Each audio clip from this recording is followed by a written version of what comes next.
Government officials did not give us a tour of the facility, but they defended the whole operation. This press conference today happened just outside the gates of Alligator Alcatraz on the runway where deportation flights have begun, and the state says they plan to increase the frequency of those flights. We got our cameras past the armed guards blocking the airstrip for the second time.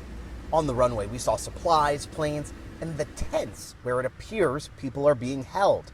A fence blocked our line of view. Nobody is getting back to me. Immigration attorneys like Gina Farraga tell us they have not been able to get close to seeing their clients in person. Farraga told us she's emailed various email addresses and still can't access the property.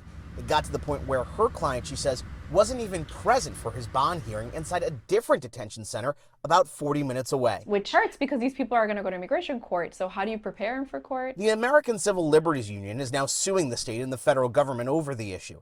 It says lawyers at 6 law firms representing clients, not including Farraga's client, cannot access the facility. Some are even driving up to the armed checkpoint and given forms to fill out only to have a visit canceled. Well, good morning. Governor Ron DeSantis' administration acknowledged the problem Friday. They say lawyers will start making visits Monday, more than 3 weeks since the first inmates were processed. My attorney has told me that she has worked out the issues and we should have our first set of on-site legal representation no later than Monday. How have you been able to start deportation flights without people being able to access their clients?